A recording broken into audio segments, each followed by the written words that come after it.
जय संविधान, जय भीम, महात्मा गांधी की जय, गोडसे मुर्दाबाद। देखिए, अगर आपने जीवन में कभी शतरंज खेला है तो शतरंज के खेल में न केवल अपने चालों का चक्रव्यूह रचना पड़ता है, बल्कि अगली चाल में क्या चलूंगा, उसके बाद क्या चलूंगा, इसका भी पूर्वानुमान लगाना पड़ता है। उसकी प्लानिंग करनी पड़ती है और क्या आगे करूंगा इसका विचार भी करना होता है। लेकिन इसके साथ साथ ये भी सोचना होता है कि जब मैं ये चाल चलूंगा तो मेरे विपक्षी के पास क्या क्या विकल्प होंगे, वो क्या चाल चल सकते हैं, और जो भी वो चाल चलेंगे उसका जवाब मैं कैसे दूंगा, जिससे मैं अपने चक्रव्यूह को बिछा सकूं और विपक्षी के चक्रव्यूह को तोड़ सकूं। मुझे न केवल ये कल्पना करनी पड़ती है कि मेरी प्लानिंग क्या है, बल्कि यह भी विचार करना होता है कि मेरे प्लानिंग के प्रत्युत्तर में वो क्या प्लानिंग करेगा और उस प्लानिंग का तोड़ मेरे पास क्या होगा। पूरी रूपरेखा बना के तब शतरंज का खेल खेला जाता है। 2014 के बाद हमने देखा कि भारतीय जनता पार्टी ने जैसे चक्रव्यूह की रचना की, शतरंज के एक चतुर खिलाड़ी की तरह उन्होंने चक्रव्यूह की रचना की और इंडिया गठबंधन के या विपक्षी दलों के चक्रव्यूह को भेद कर उन्होंने विजय रथ हासिल की। हालांकि उसमें चुनाव आयोग का भी बहुत बड़ा योगदान था और देश के अंदर धर्म को अस्त्र बनाकर दूसरे धर्म वालों के प्रति घृणा उपनाकर किस प्रकार से उसका प्रयोग किया गया, इसका भी एक बहुत बड़ा अंश था। लेकिन रणनीति का भी एक अंश था, चक्रव्यूह का भी एक अंश था। पहली बार बिहार के चुनाव में ऐसा लग रहा है, जो अभी तक नहीं देखने को मिला था पिछले 11 साल से, कि विपक्ष ने कैसे चक्रव्यूह की रचना की और एनडीए जो भी चक्रव्यूह बनाने की बात सोच सकता था, उसका प्रत्युत्तर ही न केवल सोचा बल्कि उसको भेदा भी और अपने सेनाओं को ऐसे तैनात किया कि एनडीए गठबंधन आज हक्का बक्का हो गया। उसको यह समझ में नहीं आ रहा कि इसका प्रत्युत्तर कैसे दिया जाए। एक एक करके बात करते हैं कि कैसे राहुल और तेजस्वी ने किस प्रकार से चक्रव्यूह की रचना की और एनडीए को अपने नैरेटिव को सेट करने से बिल्कुल विफल कर दिया और एनडीए के पास आज महागठबंधन द्वारा रचित इस चक्रव्यूह का कोई जवाब नहीं है। देखिए, पहला क्या किया जो इंडिया गठबंधन ने किया और एनडीए नहीं कर पाया, और सोचा था जो बात कि एनडीए गठबंधन क्या करेगा, उसके बाद इंडिया गठबंधन उसका कैसे जवाब देगा। यह लगता था एनडीए गठबंधन को कि वो जिस प्रकार से उसने महाराष्ट्र में किया था उसी प्रकार से बिहार की जनता को भी ठगेगा, नीतीश कुमार के नेतृत्व में चुनाव लड़ने की बात करेगा और चुनाव के बाद नीतीश कुमार को एकनाथ शिंदे बना देगा और अपना मुख्यमंत्री, जैसे वहां महाराष्ट्र के अंदर देवेंद्र फडणवीस को बनाया गया, बिहार के अंदर भी ऐसा ही करेगा। और उसने ये भी सोचा था कि महागठबंधन के अंदर तेजस्वी यादव को, महागठबंधन के लिए बड़ा मुश्किल होगा कि वो मुख्यमंत्री पद के लिए उनको घोषित कर दें, क्योंकि उनको यह लगता था कि कांग्रेस जिस प्रकार से राहुल गांधी की पदयात्रा के बाद राहुल गांधी की एक इमेज अति दलित, अति पिछड़ों के बीच में, सवर्णों के बीच में, मुसलमानों के बीच में पनपी है, उसकी वजह से राहुल गांधी के लिए और कांग्रेस के लिए तेजस्वी का नेतृत्व स्वीकार करना मुश्किल होगा। ऐसे ही चक्रव्यूह की रचना एनडीए ने की थी और यही सोचकर उन्होंने अपना व्यू ऐसा रचा था कि नीतीश कुमार को झटका दिया जाएगा और महाराष्ट्र की तरह अपना मुख्यमंत्री बना दिया जाएगा। शुरू में महागठबंधन ने भी यह मौका दिया सोचने का कि हां, जो वो चक्रव्यूह रचा है एनडीए ने, वो सफल हो जाएगा। उन्होंने, कांग्रेस ने कहा हम तेजस्वी यादव को मुख्यमंत्री नहीं नियुक्त करेंगे और ऐसे मैसेजेस दिए गए। एनडीए को लगा कि वो सफल हो रहा है, लेकिन अचानक एक जॉइंट प्रेस कॉन्फ्रेंस होती है, अशोक गहलोत उसके अंदर आते हैं, सारे महागठबंधन के दल उसमें मौजूद रहते हैं, सीपीआई के, सीपीआई एमएल के, सीपीएम के, मुकेश सहनी के, राष्ट्रीय जनता दल के, कांग्रेस के और आईपी गुप्ता के दल के। और उसमें ये अनाउंस करते हैं अशोक गहलोत कि हम ये निर्णय न केवल लेते हैं कि तेजस्वी यादव हमारे महागठबंधन के मुख्यमंत्री के चेहरे होंगे, बल्कि मुकेश सहनी जो अति पिछड़े समाज से आते हैं वो उप मुख्यमंत्री पद के चेहरे होंगे।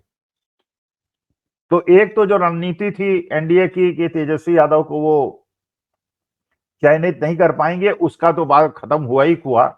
इसके अलावा जब मुकेश सहनी को अनाउंस किया गया कि वो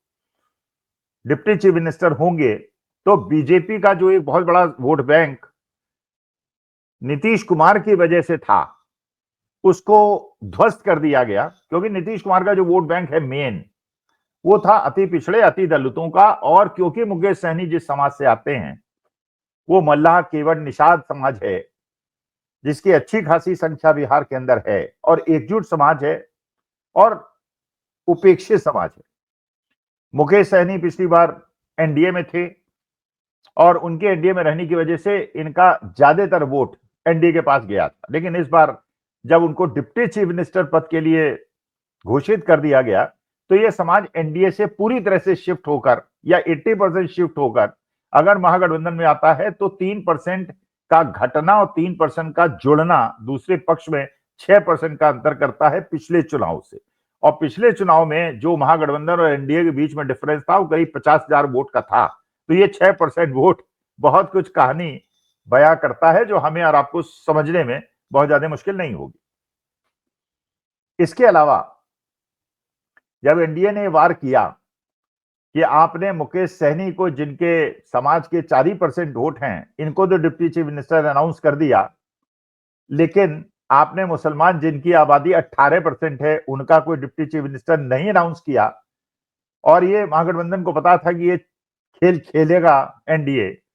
और ये चिराग पासवान से भी कहलाया गया और ये एनडीए के कई लोगों से कहलाया गया। लेकिन इस चाल चलने में भी एनडीए खुद फंस गया, क्योंकि भारतीय जनता पार्टी ने जो 101 सीटें अनाउंस की हैं उसमें एक भी भारतीय जनता पार्टी ने मुसलमानों को सीट नहीं दी, जो कभी भी नहीं देता है। 0% रिप्रेजेंटेशन। जनता दल यूनाइटेड ने 101 में से केवल 4 सीटें मुसलमानों को दी, जबकि पिछली बार उसने 11 सीटें दी थी। तो जहां पिछली बार 10% का रिप्रेजेंटेशन मुसलमानों को दिया था, इस बार केवल 4% का रिप्रेजेंटेशन मुसलमानों को दिया, जबकि उनकी आबादी 18% है। तो जेडीयू ने भी एक तरह से अनाउंस कर दिया कि मुसलमानों के लिए बेहतर है कि वो महागठबंधन की तरह वोट दे, और 18% का एकजुट होना एक एज देता है महागठबंधन को, जहां वो 18% से शुरुआत करता है। इसके बाद चिराग पासवान को जो 29 सीटें मिली, उन्होंने केवल 1 सीट मुसलमान को दी। इसका मतलब यह है कि 0.25% या 29 में से 1, इसका माने 4% रिप्रेजेंटेशन उन्होंने मुसलमानों को दिया, जबकि उनकी आबादी 18% है। जो जब चिराग पासवान ने कहा कि मुसलमानों को उपेक्षित कर रहा है महागठबंधन, तो उनके लोगों को समझने का मौका मिला कि उन्होंने कम से कम 10% सीटें तो मुसलमानों को महागठबंधन ने दी हैं। एनडीए में तो वो रिप्रेजेंटेशन हार्डली 3% का है। 4 गुना ज्यादा मुसलमानों को रिप्रेजेंटेशन महागठबंधन ने दिया है। और वक्फ बिल में जिस प्रकार का अनुभव मुसलमानों का रहा है कि न तो उन्हें चिराग पासवान ने उनकी मदद की, न उपेंद्र कुशवाहा ने मदद की, न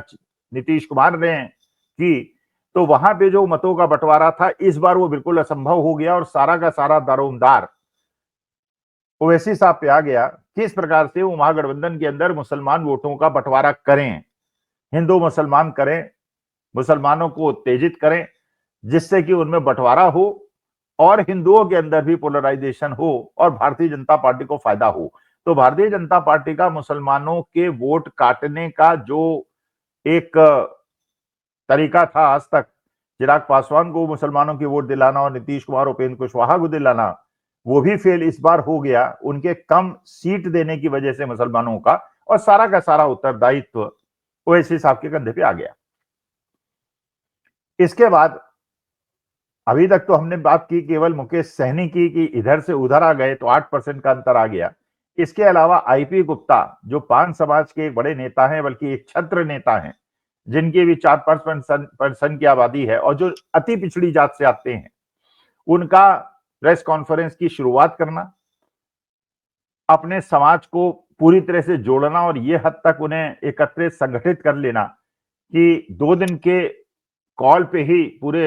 गांधी मैदान को भर देना, जो कि असंभव माना जाता है बड़े-बड़े नेताओं के लिए,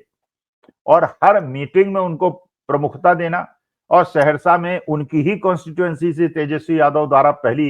मीटिंग करना, तो आईपी गुप्ता एक दूसरे ऐसे एक्स फैक्टर बन रहे हैं महागठबंधन के लिए, जो उनके लिए ट्रम्प कार्ड बन रहे हैं। असली एक और ऐसी गलती कर दी एनडीए गठबंधन ने, जो उनके लिए आज के तारीख में बहुत मुश्किल पड़ रही है, क्योंकि जब नेता तेजस्वी यादव को चुन लिया, मुकेश सहनी को चुन लिया, तो उन्होंने कहा कि मुसलमानों को नहीं मिला, तो ये भी अनाउंस कर दिया महागठबंधन ने कि हमारा एक डिप्टी चीफ मिनिस्टर सवर्ण होगा, एक मुसलमान होगा और एक दलित होगा, और इनका भी नाम अनाउंस हो जाएगा। इसका मतलब समाज के हर वर्ग को प्रतिनिधित्व देना। एक तो ओबीसी समाज के 2 चीफ मिनिस्टर हो गए, एक अति पिछड़े समाज के डिप्टी चीफ मिनिस्टर हो गए, एक दलित का होगा, एक सवर्ण का होगा और एक मुसलमान का होगा। तो अब भारतीय जनता पार्टी के लिए आज की तारीख में ये सबसे जटिल प्रश्न है कि अगर वो चीफ मिनिस्टर और डिप्टी चीफ मिनिस्टर ये डिमांड उनके दल वाले या गठबंधन के लोग करते हैं, और महागठबंधन उनको चढ़ाती है कि हमने तो देखिए हर समाज को प्रतिनिधित्व दे दिया, आप भी दे दी, जो करना उनके लिए असंभव है, क्योंकि नीतीश कुमार को अगर वो मुख्यमंत्री पद के लिए अनाउंस करें तो उन्हें डिप्टी चीफ मिनिस्टर भी अनाउंस करने पड़ेंगे, और उनके बाद नेता ही नहीं है। और इससे चिराग पासवान को एडवांटेज मिल सकता है, जो कि आज की तारीख में 29 सीटों पे चुनाव लड़ रहे हैं, और नीतीश कुमार के जो कट्टर प्रतिद्वंदी है, इसके बावजूद कि ओपन मीटिंग में वो नीतीश कुमार के पैर छू रहे हैं, क्योंकि पिछली बार के चुनाव का अपमान शायद नीतीश कुमार नहीं भूले हैं कि उनके सीटें कम होने के पीछे सबसे बड़ा हाथ चिराग पासवान का था, जिनके पीछे बड़ा हाथ भारतीय जनता पार्टी का था। जब ये कहा गया कि मुसलमानों को डिप्टी चीफ मिनिस्टर नहीं बनाया गया, निषाद और मल्लाह सहनी लोगों को बना दिया गया, तो उससे निषाद सहनी तो एकत्रित हो गए महागठबंधन के पीछे, और भारतीय जनता पार्टी के एनडीए में भी एक प्रश्न उठा कि अगर माझी समाज के लोगों को केवल 6 सीटें मिलती हैं, कुशवाहा कुर्मी समाज के लवकुश कॉम्बिनेशन को 6 सीटें मिलती हैं, तो पासवान जो करीब करीब उन्हीं की संख्या के आसपास है, उन्हें 29 सीटें क्यों मिलती? तो जो चक्रव्यूह रचा था एनडीए ने महागठबंधन के खिलाफ, उसमें वो खुद उलझ के रह गई, और वो स्थिति बन गई जैसे हमारे यहाँ जब भी कोई बारात जाती है लड़की वालों के घर में, तो लड़की पक्ष की तरफ से एक इच्छा होती है मोहल्ले पड़ोस वालों की, ये देखने की एक बारात का दूल्हा कौन है। और ऐसी एनडीए ने अपनी स्थिति बना ली है कि पहले तो उन्होंने नीतीश कुमार को दूल्हा बना के घोड़ी पे चढ़ा दिया, उसके बाद उन्हें उतार दिया। अमित शाह ने कह दिया कि गठबंधन का नेता कोई नहीं, बाद में हम लोग चुनाव करेंगे। मतलब ये था कि एक तरफ 101 लोग और दूसरी तरफ 142 लोग, तो भारतीय जनता पार्टी का मुख्यमंत्री बनेगा। नीतीश कुमार को घोड़े से दूल्हे के उतार दिया और फिर उन्हें दोबारा बिठाने का प्रयास कर रहे हैं, जिससे पूरी जनता के अंदर एक ऐसी समस्या क्रिएट हो गई है कि आखिर दुल्हा दिखाया कौन और शादी किसकी करेंगे, और सत्ता रूपी दुल्हन को कौन ले जाएगा और बाद में धोखा होगा, इससे भी उन्होंने सचेत कर दिया। तो हर दांव जो महागठबंधन ने चला सोच समझ के चला। सारी चुनाव की कमान एक यादव नेता को चीफ मिनिस्टर के रूप में, एक पान समाज के नेता अति पिछड़े समाज को, मल्लाह समाज के एक व्यक्ति को डिप्टी चीफ मिनिस्टर बनाना, दलित समाज और सवर्ण समाज को भी डिप्टी चीफ मिनिस्टर अनाउंस करने की संभावना होना, पूरे समाज को रिप्रेजेंट कर लिया, जो एनडीए के लिए करना एक टेढ़ी खीर है। तो मेरे ख्याल से शतरंज के खेल की तरह जो बिसात हर बार एनडीए बिछाता था, इस बार महागठबंधन ने बिछा दी, और हमें आशा है 14 नवंबर को अगर चुनाव आयोग केंचुआ अपने प्रयासों में सफल नहीं हुआ, तो 14 तारीख को एक ऐसा युवा मुख्यमंत्री तेजस्वी यादव वहां शपथ लेगा, और उनके साथ मुकेश सहनी भी शपथ लेंगे, आईपी गुप्ता भी एक बड़ा पद संभालेंगे, और हर समाज को रिप्रेजेंटेशन मिलेगा। अब एनडीए को ये नहीं समझ में आ रहा है कि ये महागठबंधन की चालों का जवाब वह कैसे दें। राहुल गांधी भी वो प्रहार कर रहे हैं, लेकिन बिहार के अंदर जब क्षेत्रीय नेताओं पे सारा भार छोड़ दिया है, तो केंद्रीय नेता को भेजकर लड़ाई को मेन मुद्दों से हटाना जो भारतीय जनता पार्टी चाहती है, राहुल गांधी उसे भी विफल कर रहे हैं। सारा का सारा दारोमदार मुकेश सहनी पे, आईपी गुप्ता पे, तेजस्वी यादव पे, राजेश राम पर और पप्पू यादव पे छोड़ दिया है। और राहुल गांधी जब छठ खत्म हो जाएगी 28 के बाद बिहार जाएंगे और उसके बाद लोकल इश्यूज पे लड़ाई होगी जिसमें महागठबंधन की एज है, ऐसा मुझे लगता है। देखते हैं 14 नवंबर को क्या होता है। नमस्कार, धन्यवाद और प्रणाम।